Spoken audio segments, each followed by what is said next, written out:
You owe us $1,000 for swimming. Yeah, you heard me right. That's what this crazy HOA woman told me standing in my own backyard waving a fine like she was writing me a speeding ticket for daring to use my own family's lake. And what she didn't know was that she just kicked off the wildest war our neighborhood has ever seen. And by the time the dust settled, she'd be the one coughing up $5,000 a year. And that's not even the craziest part. If you think HOA power trips are bad, you haven't seen what happened next. Grab your popcorn because this ride is Hollywood-level revenge with a twist nobody saw coming. Let me back up. My name's Logan Reed, high school history teacher, 45, and the only thing I wanted out of life was to spend quiet evenings swimming laps behind my grandma's old cottage. You know how people say, no good deed goes unpunished. Try inheriting a lakefront property and see how quick the neighborhood sharks start circling. It was a Tuesday in March, one of those days where every parent in school thinks their kid's failing is my fault. After 23 years of wrangling teenagers and surviving parent-teacher conferences, I needed that swim like oxygen. So I come up out of the water still dripping and bam, clipboard in my face. Stop, you're contaminating the community watershed. That voice, Grace Perez. Never talked to her before, but you'd think she was heading to a Fortune 500 meeting, not a neighbor's yard designer tracksuit perfect hair death grip on that clipboard. I just blink at her thinking, did I wander into an episode of Black Mirror? Excuse me, this is my private lake. But she just gives me that smile, you know, the kind you see before someone pulls the rug out from under you. Your HOA agreement makes all water features community property. You're in violation of Environmental Protection Code 15C. Then she whips out some gadget claims it's measuring contamination. And then she drops it. Environmental impact fee, $1,000 plus $150 per day until you comply. I actually looked for hidden cameras thinking this had to be a prank. But Grace dead serious, even as her hand shook writing the ticket. And I kid you not, her fancy purse still had the pawn shop tag hanging off it. Then her phone buzzed something about a final notice. She stiffens, ignores it, and doubles down. I tell her my family's owned this lake since 1923, and I've got the deed to prove it. She just backs away with that Stepford smile, talking about irresponsible pet owners. That night I couldn't sleep. Teacher instincts told me something was off. Grace wasn't just power tripping, she was dangerous. I started digging. That's when I found the article 3 dogs dead from chemical poisoning after one of Grace's so-called environmental projects. My old dog Buddy, his name was there in black and white. I remember the vet bills holding him as he died, thinking it was some freak accident. But it wasn't. Was it Grace had killed Buddy? Now she was after my property. So I called up Luis Wilson, Dad's old partner family, to me. Grace Perez killed Buddy, and she's coming for me. Luis never forgot that case. Always thought something didn't add up, he said.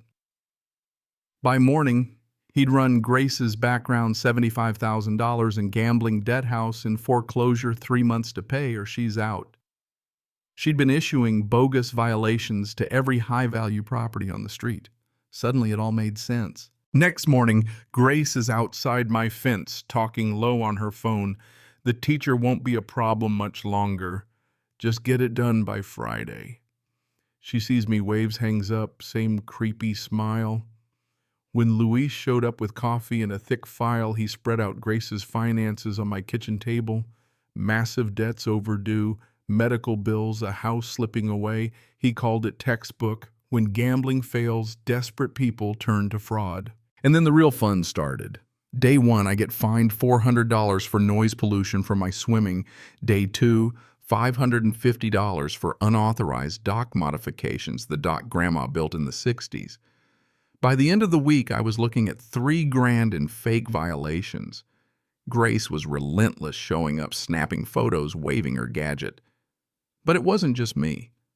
My neighbor Tom got hit with $100 for parking his work truck after 20 years of doing the same thing. Maria $800 for hanging a wreath on her door. Frank $950 for his vegetable garden. In 2 months, Grace racked up $22,000 in fines from anyone she thought could pay. Then Emily Smith, our HOA treasurer, reached out, nervous meeting me in secret.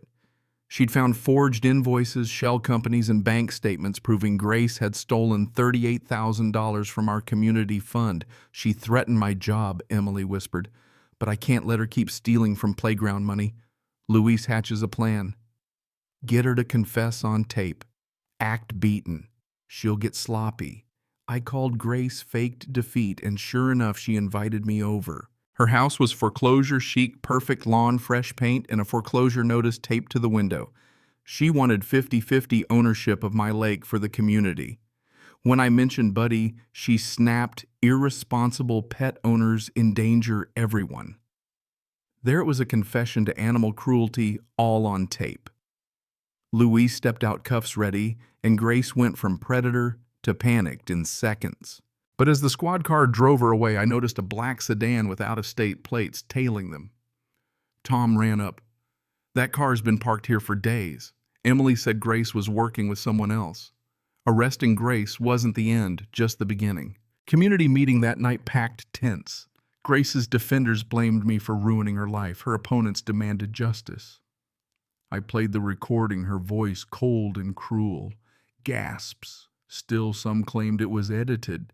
That's when Emily, trembling but fierce, hauled up a banker's box, forged docs, fake vendors, $38K in stolen funds.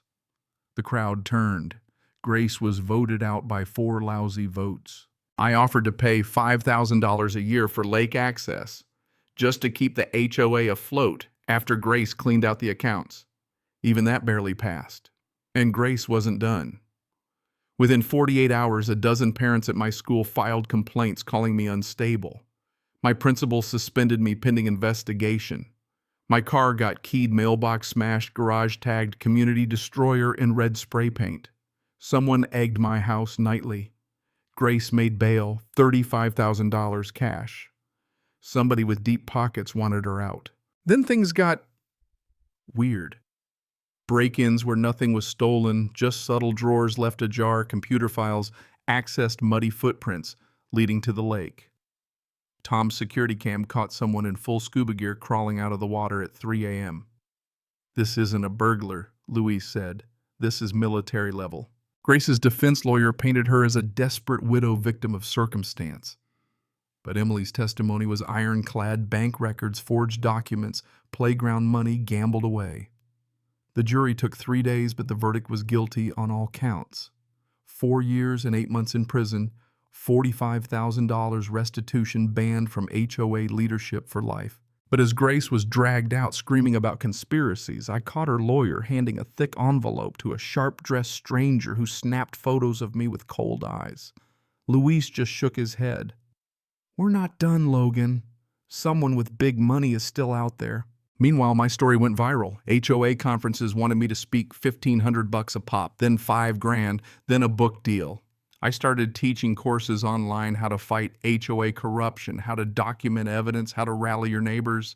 Within months, I was making more in a week than I had in a month as a teacher.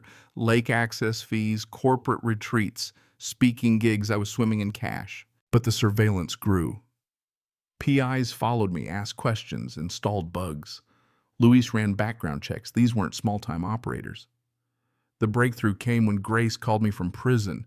She sounded broken. "They made me do it, Logan. There's something under your lake mineral deposits worth millions. They threatened my kids unless I forced you to sell." Turns out Grace was a pawn for a Nevada mining consortium, hiding behind shell companies, orchestrating everything from the shadows. The feds got involved. RICO charges, asset seizures, criminal trials. Turns out my little lake sat atop rare earth minerals worth over $15 million. Grace had been the puppet, not the mastermind. Federal trials took down the real criminals. Grace's sentence was reduced for cooperating, but when she got out, she was unrecognizable, broken working checkout at a discount grocery store 50 miles away. One day, I got a letter, her final confession. She'd tried in her own twisted way to warn me. The poison, the threats, they were meant to drive me out before something worse happened.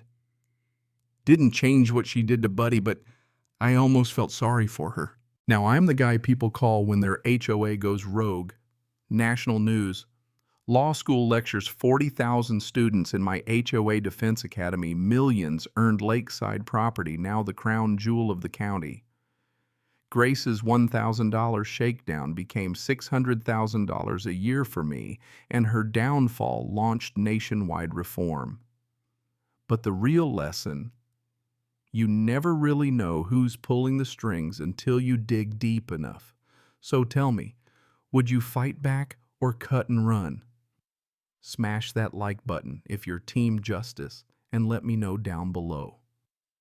What would you do if you found out your backyard was worth millions to people willing to kill for it? This is Echo Stories. Until next time, keep fighting the good fight.